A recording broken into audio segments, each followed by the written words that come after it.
ஜாலியன்வாலா படுகொலை. ஸோ பார்த்தீங்கன்னா 10 நிமிடங்களில் பறந்த 1650 தோட்டாக்கள் இங்கே வந்து சுட்டெறியப்பட்டது. சும்மா தோட்டாக்கள். ஸோ இந்த இடம் வந்து பார்த்தீங்கன்னா துப்பாக்கி சூட்டிலிருந்து தன்னை காத்துக்கொள்ள பெண்கள் வந்து இந்த கிணத்துல குதிச்சாங்கன்னு சொல்கிறாங்க. பூங்காவில் குழந்தைகளுடன் பெண்கள் மற்றும் குழந்தைகள்.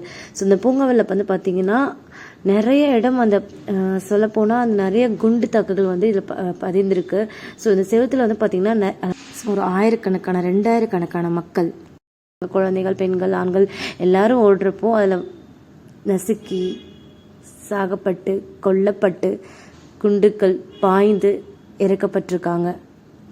ஸோ இந்த பிக்சரும் பார்த்தீங்கன்னா இது ஒரு ரூம் மாதிரி இருக்குது. இதுவும் வந்து பார்த்தீங்கன்னா நிறைய பேர் உள்ளே போகிறப்போ அதில் நிறைய பேர் மாட்டியிருக்காங்க. அந்த மார்க்ஸ்லாம் பாருங்கள், நல்லாவே ஒயிட் கலரில் அந்த புல்லட் மார்க்ஸ். எவ்வளோ பேர் இருந்திருக்காங்க அப்பா.